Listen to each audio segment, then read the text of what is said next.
Good afternoon. You must be the portrait artist. I am indeed. I'm George Washington. Beg your pardon, Mr. Washington. You're a Scotsman, I believe. That I am, sir. Archibald Robertson at your service. Well, I've never been painted by a Scotsman before. Where do you want me?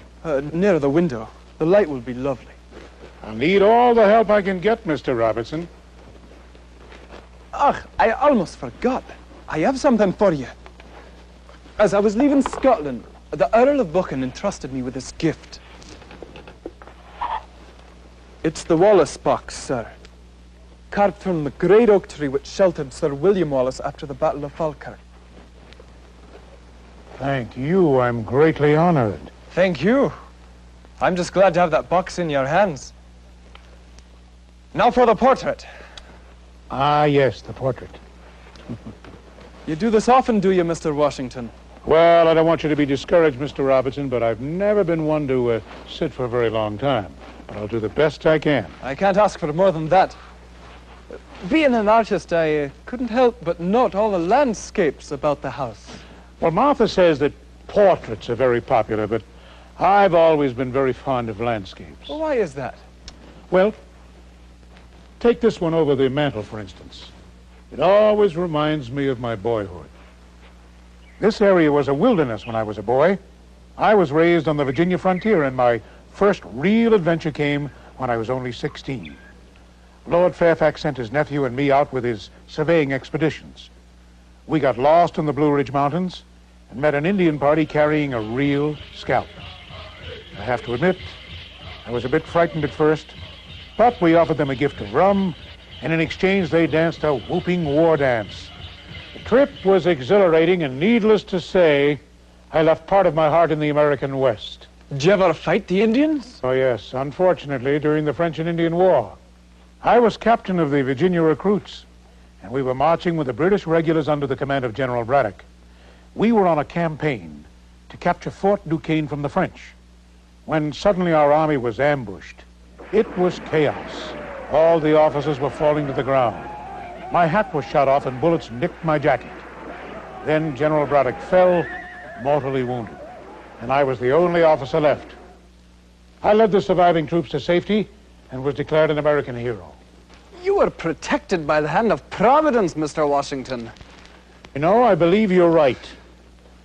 I could say it was coincidence, but there were numerous instances where my survival seemed miraculous. I do find it amusing that you served with the British, Mr. Washington. History would have been quite different had you continued as an officer in His Majesty's army. I never thought of that. Why did you leave then? I was disillusioned with the British Army. I didn't trust their officers. They made it perfectly clear that no colonial soldier could get a commission higher than captain. So you see, my friend, being an American, I was deprived of the benefits of being a British subject. So instead you took command of the colonies against the British? Yes, but not just then. The Revolutionary War was 20 years off. Oh, I see you. Oh, what did you do in the meantime? I married Martha Dandridge Custis. She's never failed me. Martha was a wealthy widow, and with our fortunes combined, I devoted myself to the duties and pleasures of a landowner. Ah, tell me of that life. Well, we were constantly entertaining unexpected guests at Mount Vernon. I loved to dance, and so there were very frequent balls. Then, when the House of Burgesses, our legislature, was in session, we'd travel to Williamsburg, where there were more parties and more dancing.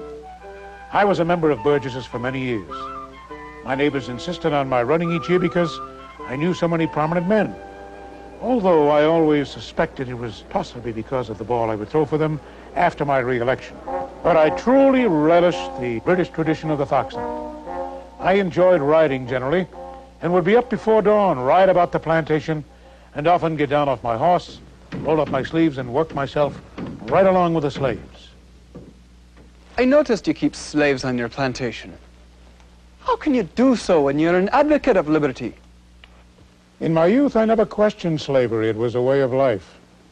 But since the revolution has made me mindful of injustice, it has increasingly troubled me.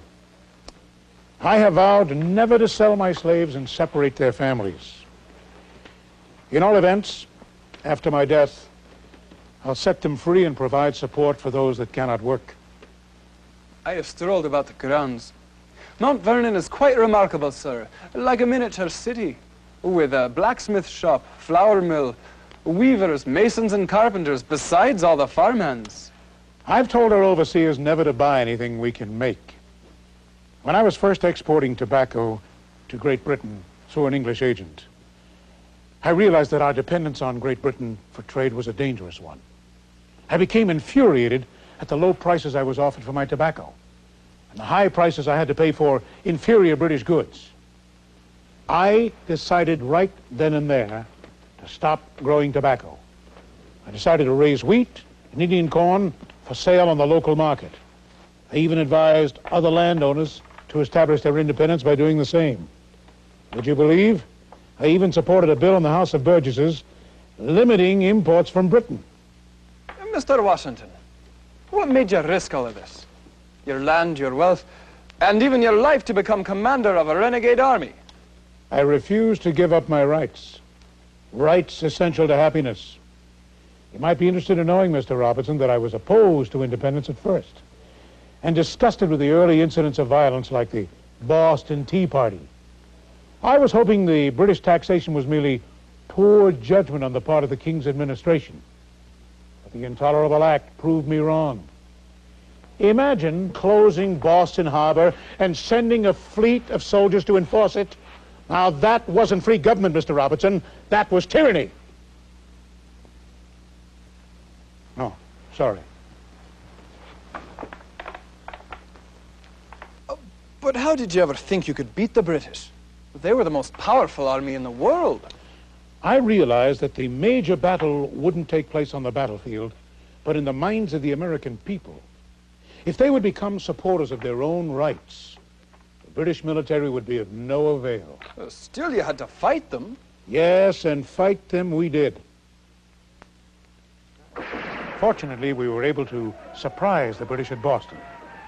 But there were 5 more years of war, and several times the American cause met with near disaster. But you had your victories. Yes, we did. It was the darkest hour of the war. December 1776. Cold and our defeats were beginning to wear on my men. We needed a victory. Christmas night we set out, hoping to catch the British off guard. We moved quickly across the partially frozen Delaware River and marched on to Trenton. Cold was tremendous.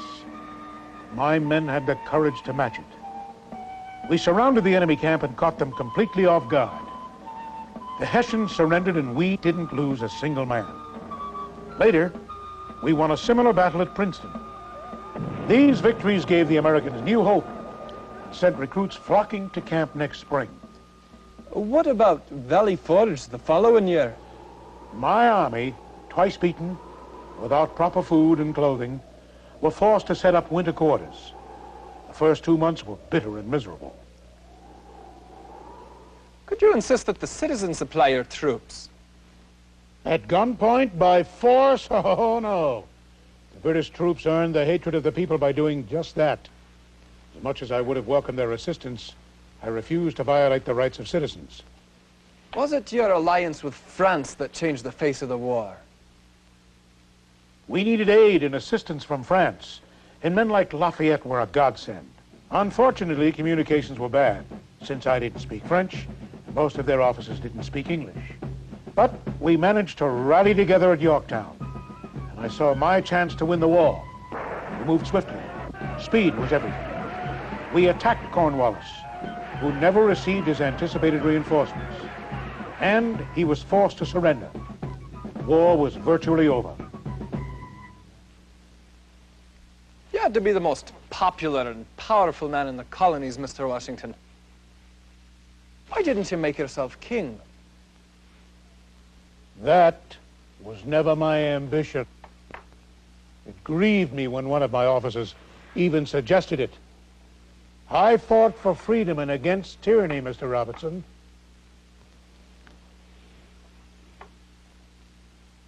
I beg your pardon, sir.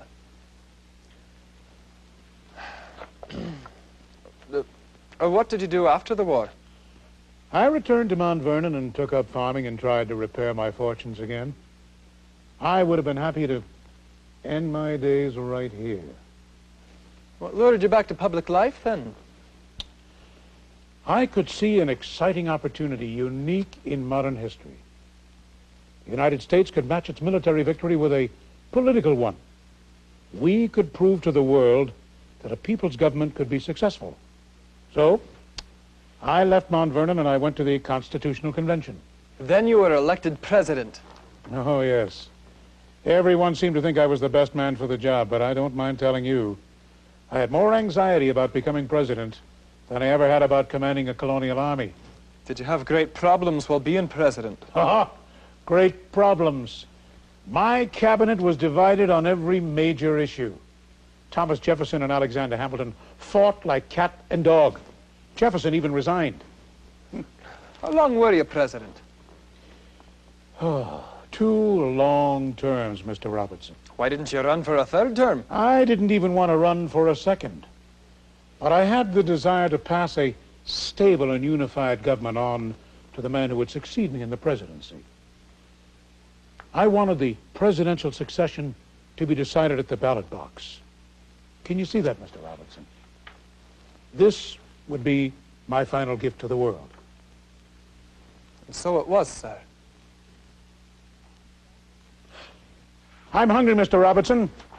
Let's see what Martha has arranged for us, huh? Wait a minute. I want Martha to see that Wallace box. I want you to tell Martha all about this Wallace box in the Battle of Falkirk over supper.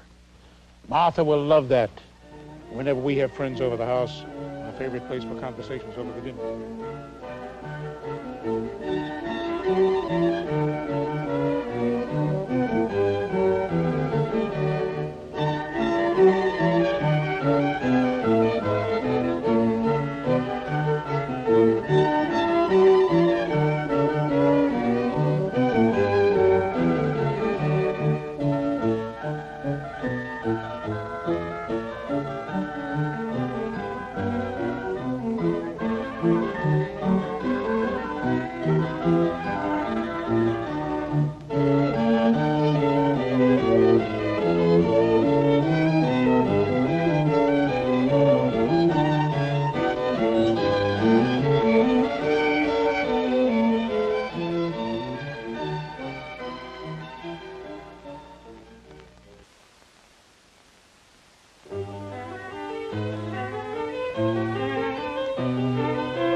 Jefferson, Mr. Edmund Wright, Jr. to see you, sir. Thank you, Charles. Send him in, please. Mr. Jefferson? Oh, yes, of course. I am Edmund Wright, Jr., publisher of the Independent Chronicle and Boston Patriot. The Independent Chronicle? And Boston Patriot. The papers merged 8 years ago. Your paper has a fine reputation in the Republican press, Mr. Wright. I can remember when John Hancock and Samuel Adams contributed to the Independent Chronicle in 1776. But then that was a little before your time. Oh, yes, I'm afraid so. Old John Adams and I are the only founding fathers left. I was writing him just now, as a matter of fact. Oh, I hope I'm not disturbing you. I can come back later on. Oh, that's nonsense. Adams writes me so often I can't begin to keep up with him. Well, it is indeed an honor to meet you in person, Mr. Jefferson. I was thinking it would be unique to come here and visit you, and then to take back to my paper your personal story, this being the 50th anniversary of the birth of this great country. Yes, that is a rather novel idea. But I never dreamed Monticello to be so large. You built it yourself, didn't you, Mr. Jefferson? Yes, and the building is still going on. It's a lifelong passion of mine. I can remember being told I was crazy for building so near the summit. But then I wanted the view and the feeling of wilderness from up here. It is spectacular. And this library of yours is so extensive. Yes, it's my third library. Really, I had no idea. I sold my last collection of books to the government to form the main body of the Library of Congress. Well, that is wonderful. I can still remember the first library I studied in, that of the Reverend James Maury. I was 15 at the time. His library of 400 books was the most I'd ever seen in one place. My school chums used to tease me because I always had a book in my hand. But then, as I've always said, Mr. Wright, knowledge is power. It most certainly is. Is there anything in particular that your paper would like to know about me? Well, there are a few notes that my editor and I put together before I left. Would you mind? Yes, of course. You've come a long way. Well, let's see. Ah, yes. How did you get so heavily involved in politics? Well, I suppose it was an outgrowth of my education. You see, I studied law at William and Mary at Williamsburg. My association with the aristocracy there led to my first appointment with the colonial legislature. And then I wrote my first major essay entitled... It's been a long while, Mr. Wright. Oh, yes. A summary view of the rights of British America. It proved I had pretty good logic and writing ability. So when delegates were selected to represent Virginia in the Second Continental Congress, I was elected to go. And that's what this Jubilee year is all about. 50 years ago, you wrote the Declaration of Independence. You couldn't have been very old. No, as a matter of fact, I was one of the youngest members of the Congress. Only 32 years old. That is remarkable. Would you mind telling me how it all happened? Well, a committee was appointed with 5 men. Benjamin Franklin, John Adams, Robert Livingston, Roger Sherman, and I served as chairman. When I asked John Adams to write the document, he refused, saying I could write much better than he, so I consented. Adams and Franklin made only a few edits, but Congress made several changes. I squirmed under the ordeal, and I remember Franklin saying he made it a rule whenever in his power to avoid becoming the draftsman of papers to be reviewed by a public body. But the document survived. And on the evening of July 4th in 1776, the Declaration of Independence was adopted and signed. And what an impact it's had. The document is truly a monument to human liberty. Thank you, Mr. Wright. Did you use any sources when writing it? Well, the ideas of the Declaration of Independence were not necessarily new ideas or original. I felt it my responsibility to write an expression of the American mind, to give it the proper tone and spirit called for by the occasion. The thing unique about the situation was that this was the first time such ideas set forth in a document were to be acted upon by an entire nation. What did you do during the Revolution? While Washington was fighting on the battlefield, I was fighting for freedom in another way. Instead of artillery, I used the pen as my ammunition. Let me show you something. In October of 1776, I returned to the Virginia legislature and started a comprehensive reform of all of its laws and institutions. My bill for land distribution discouraged property from falling into the hands of a few aristocrats. The educational system I proposed created lower schools, providing education for the entire population. And then I wrote a law for religious freedom, allowing separation of church and state, giving man his freedom of religion without fear of persecution. But you certainly aren't an atheist, are you, Mr. Jefferson? On the contrary, Mr. Wright, I'm a student of the scriptures. I've even written an analysis of the Bible. You're a man of many talents and interests, Mr. Jefferson. Thank you, Mr. Wright. What did you do after independence was won? I represented our country in France. After I was there for several months, I replaced Benjamin Franklin as United States Minister to France. Well, life in the French society was very enjoyable. But it was difficult for me to understand how so good a people, with so good a king, could create a government causing so much human misery. The climate of revolt was in the air. But the French Revolution would turn out to be much different from the American Revolution. I returned home to a country with a new constitution and a new president. George Washington asked me to be in his cabinet, and I served as Secretary of State. There were no political parties at the time, and President Washington wanted to include all opinions in his cabinet. But unfortunately, Alexander Hamilton, who was Secretary of the Treasury, didn't agree with me on a single issue. How soon did you realize that you and Hamilton couldn't work together? Very soon. I didn't trust Hamilton or the Federalists. I believed he wanted to create a government that would favor the rich. The Federalists accused you of favoring the French. When the Federalists under President Adams threatened to go to war against France, I opposed them. And then I believed some of the measures they had adopted, such as the Alien and Sedition Acts, threatened America's basic liberties. So I was pleased when my friends formed the second party, the Republicans, and asked me to be their candidate for president. What do you consider to be your greatest accomplishment as president? Probably the purchase of the Louisiana Territory from France in 1803. This would make land available to farmers for generations to come. I was anxious to find out about the land that would double the size of the country, so I immediately sent out the exploration party of Lewis and Clark. They returned with stories and artifacts that proved to me that this land is as fantastic as I imagined.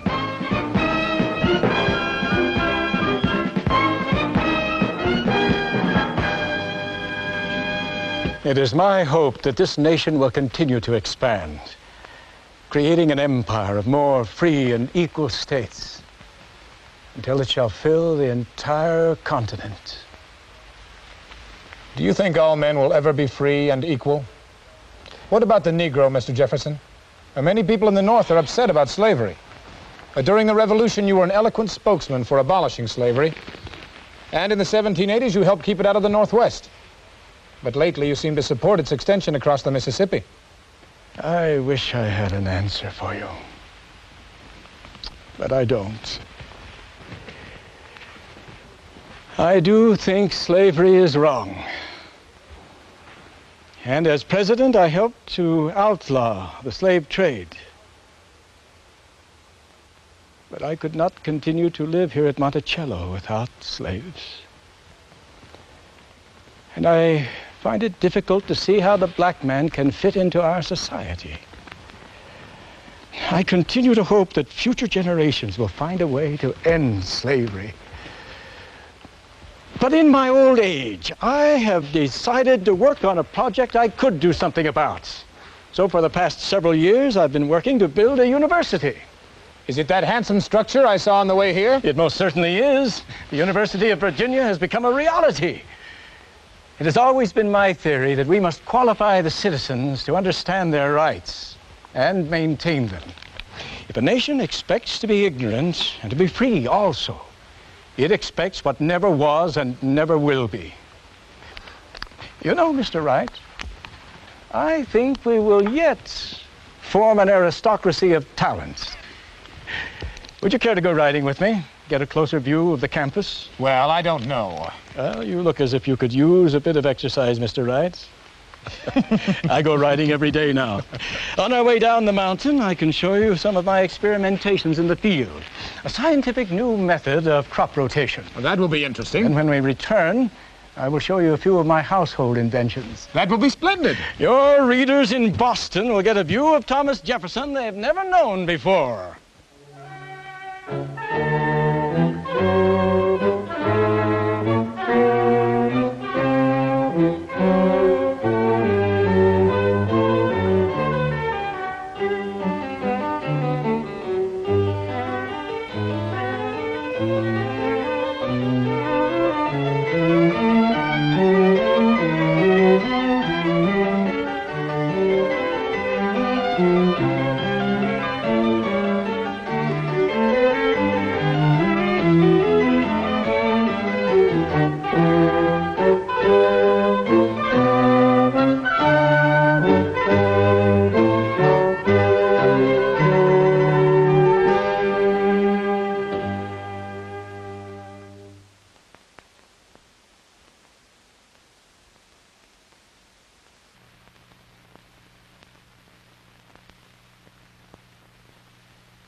Ford's Theater. The night of April 14th, 1865. At a performance of Our American Cousin, a popular comedy, John Wilkes Booth shot Abraham Lincoln.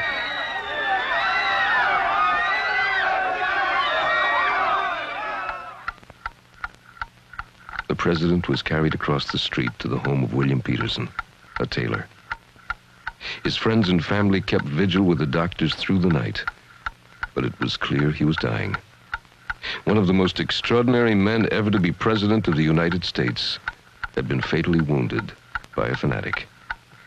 Lincoln was, in a way, the last victim of the Civil War that had torn the country apart for 4 years. A war that had ended only 5 days before. When he died at 7:22 on that gray morning, Edwin M. Stanton is said to have whispered, "Now he belongs to the ages."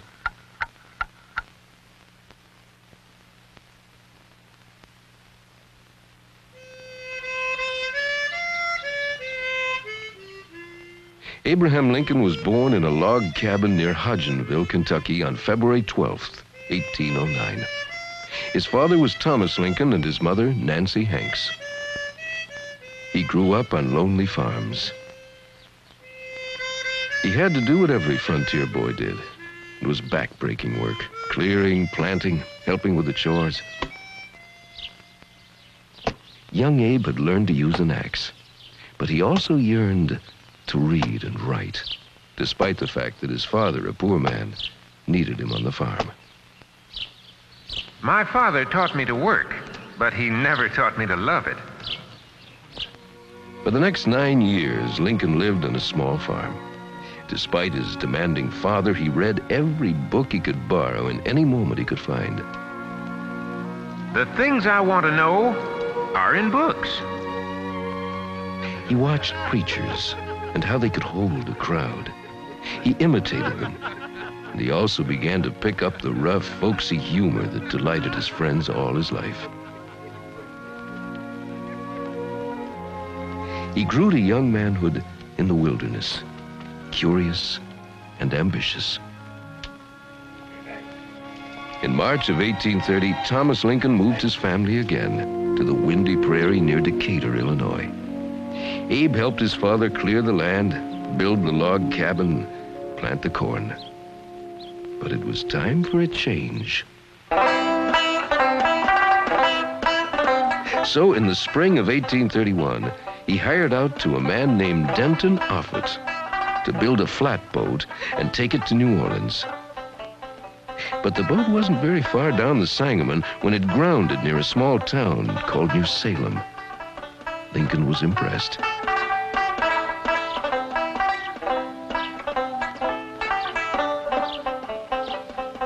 Upon his return from New Orleans, he settled in New Salem to run the store Offutt was opening there. It was in New Salem that Lincoln really blossomed out. For the first time, he lived among people in a real community. New Salem was a thriving town of about 25 families who owned and read books and lent them. He got to know the people of New Salem and their children. Lincoln made his first real friends and found that people liked him. Here he had a celebrated match with a local wrestler, Jack Armstrong. It was called a draw, but it showed Lincoln to be strong, fearless, and fair. In New Salem, he learned to debate, improve his grammar and speech, and taught himself math. Ambition was beginning to burn in him. The attraction was politics. So, in March of 1832, at 23, he decided to run for the state assembly. My politics are short and sweet, like an old woman's dance. If elected, I shall be thankful. If not, it'll be all the same. In April, he rode off to the Black Hawk War as elected captain of the local volunteers.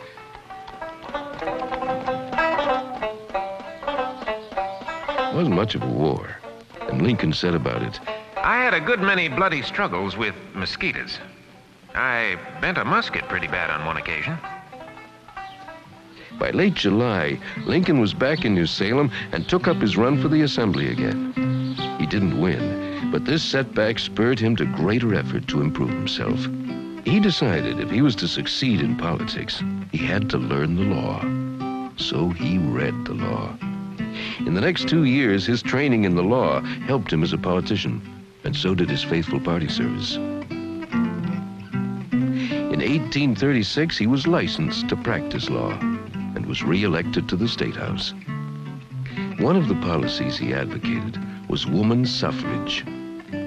It was evidence of Lincoln's caring for people and his concern about the inequities that he saw around him.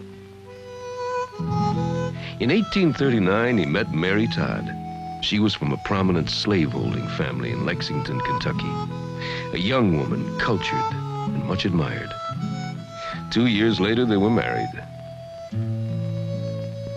In May of 1844, they bought a home at 8th and Jackson in Springfield, the only home Lincoln was ever to own.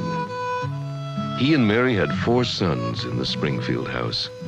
One died there.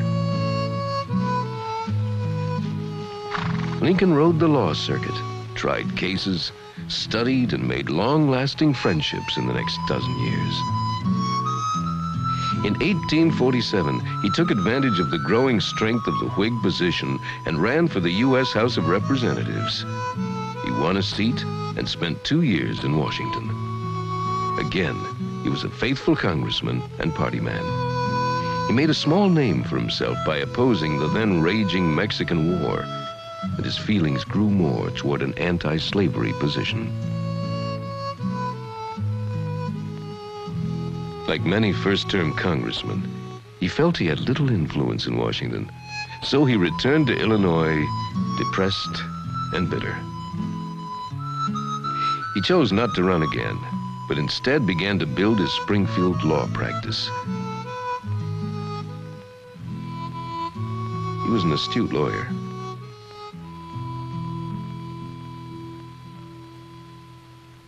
He was asked to defend young Duff Armstrong, son of the Jack Armstrong he had wrestled many years before in New Salem, against a charge of murder. Lincoln agreed to take the case without a fee. The chief witness for the prosecution stated that he had seen Duff commit the murder at night by the light of a bright moon. Lincoln then pulled out an almanac. On the night in question, the moon was in its first quarter and gave virtually no light. The witness was clearly lying, and Duff was acquitted. Lincoln was a smart lawyer. In Springfield, Lincoln listened, made speeches, and waited. He was a success as a lawyer, but he felt his political ambitions were thwarted. Then, at the Illinois State Republican Convention of 1858, held in Springfield, he was chosen the party's candidate for the U.S. Senate. And in response, on June 16th, Lincoln delivered a remarkable speech. His feelings on slavery had matured, and he was no longer hesitant about speaking out. A house divided against itself cannot stand. I believe this government cannot endure permanently half slave and half free. It will become all one thing or all the other.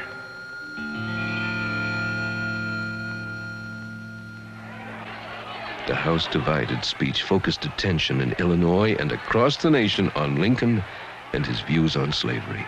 More than any other factor, it brought on the most famous public dispute in American history: the 7 debates between Abraham Lincoln and Stephen A. Douglas. Lincoln opposing the spread of slavery in the name of reason and justice, and Douglas defending it with passion and a sense of popular will. At the last debate in Alton on October 15th, referring to slavery, Lincoln said, "It is the eternal struggle between two principles, right and wrong. They are the two principles that have stood face to face from the beginning of time." On Election Day, November 2nd, 1858, the people of Illinois sent Douglas back to the Senate. Even so, Lincoln gained something too. The debates made him a figure of national interest. He was now aware that he was politically on the way up. He campaigned against the spread of slavery all through 1859. Then he was invited to New York to speak at Cooper Union on February 27, 1860. It was a speech opposing the spread of slavery, cued to the convictions of his audience. Lincoln said, "Let us have faith that right makes might, and in that faith, to the end, dare to do our duty as we understand it." The speech made Lincoln a potential presidential candidate. He surrounded himself with wise and clever counselors like Richard Oglesby. Just before the Illinois State Republican Convention in May 1860, Oglesby learned that Lincoln had been a rail splitter. So he had Lincoln supporters parade on the convention floor logs Lincoln had split 30 years before, and a banner proclaiming Lincoln the Rail Splitter. Thus, a popular symbol was born, Lincoln, the humble rail splitter. The 1860 Republican National Convention was held in Chicago. William Seward was the favorite candidate, with Lincoln a serious dark horse. Most people thought Seward would get the nomination. But in David Davis, Lincoln had a shrewd floor manager. With Lincoln's consent, Davis played one tune. Seward can't win, Lincoln can. He asked Lincoln for possible compromises to win the nomination, but Lincoln, who remained in Springfield, telegraphed, "Make no contracts that will bind me." May 18th, 1860. The balloting started at 10 in the morning. On the third ballot, Abraham Lincoln became the Republican candidate for president. Little Grace Bedell of Westfield, New York, wrote to suggest that Lincoln grow a beard because all the ladies like whiskers and would tease their husbands to vote for you. Lincoln answered, "Having never worn any, do you not think people would call it a piece of silly affectation if I were to begin it now?" But the idea stayed with him. Lincoln faced two Democratic rivals, Stephen A. Douglas for Northern moderates and John Breckinridge for the hardline Southerners. It was not a pleasant campaign. Lincoln was viciously represented as a radical and warmonger out to destroy the South. He was neither. On November 6th, he was elected President of the United States. The South threatened secession. The day after his election, Lincoln told some reporters, "Well, boys, your troubles are over now. Mine have just begun."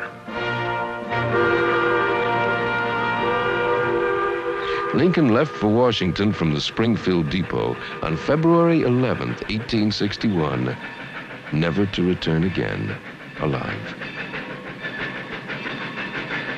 On the way, the train stopped in upstate New York, and Lincoln was able to show Grace Bedell his new-grown whiskers.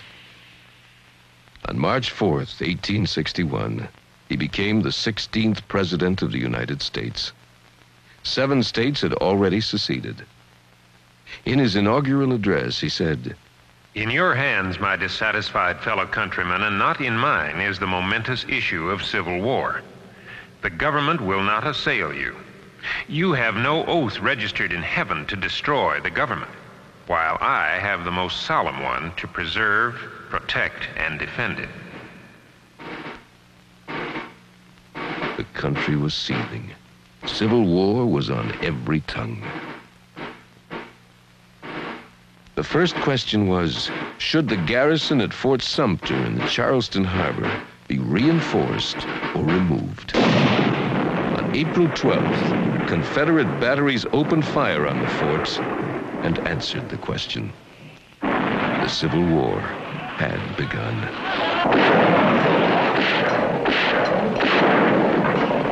On April 15th, Lincoln's proclamation for 75,000 militiamen was his response. The Union would be defended and preserved. 11 states had dissolved their ties with the government and formed the Confederate States of America. They had to be brought back into the Union. Over the next 4 years, the country was torn by war, the ugliest sort. Brother against brother. It was a struggle of ideas that rent the country. Before it was over, more than 600,000 would die in the conflict.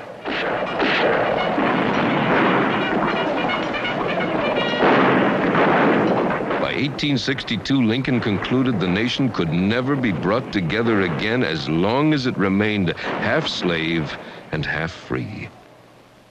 So, on January 1st, 1863, he issued a proclamation that all persons held as slaves within any state the people whereof shall be in rebellion against the United States shall be then, thenceforward, and forever free. the war grew ever more violent.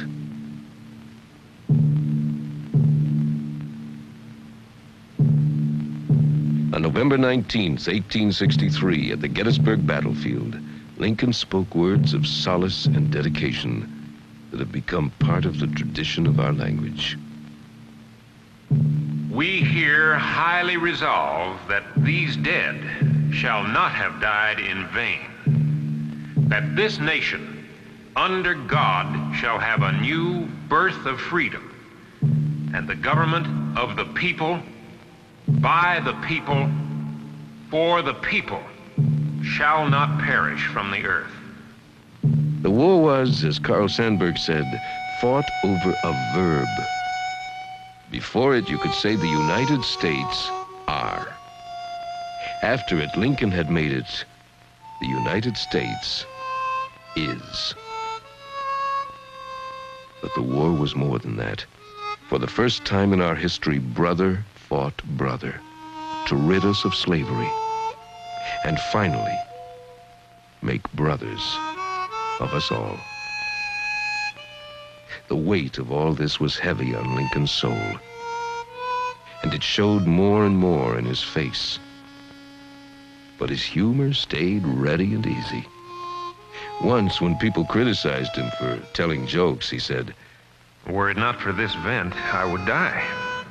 I must laugh to keep from crying." In the presidential campaign of 1864, Lincoln ran against George McClellan, once commander of the Army of the Potomac. It was, again, a bitter personal campaign that depressed him greatly. But Lincoln won handsomely. The United States supported his policy. It lifted his spirits a bit. In his second inaugural address, Lincoln reminded his fellow citizens, "With malice toward none, with charity toward all, with firmness in the right, as God gives us to see the right, let us strive on to finish the work we are in, to bind up the nation's wounds."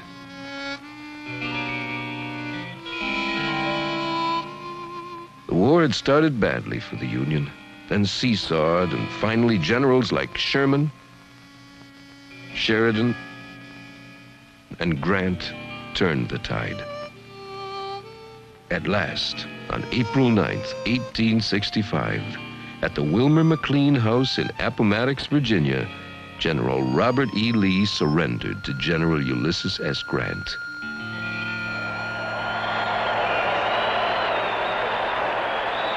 The grimmest war in America's history was virtually over. At the celebration in Washington, Lincoln asked the band to play Dixie.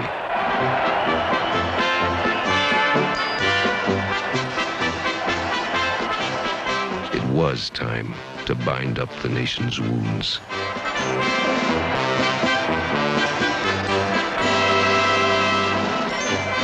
But unbound elements remained.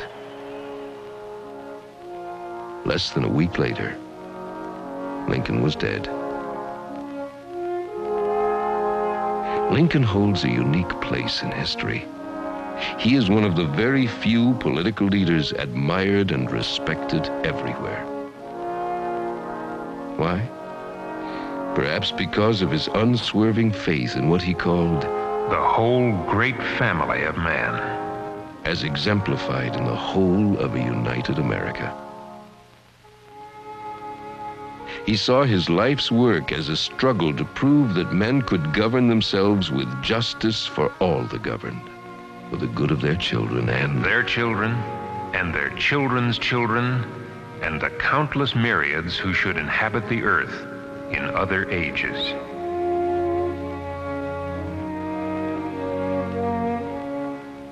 Lincoln was a man who spoke with courage and compassion for all people, who in all times and places have no voice of their own.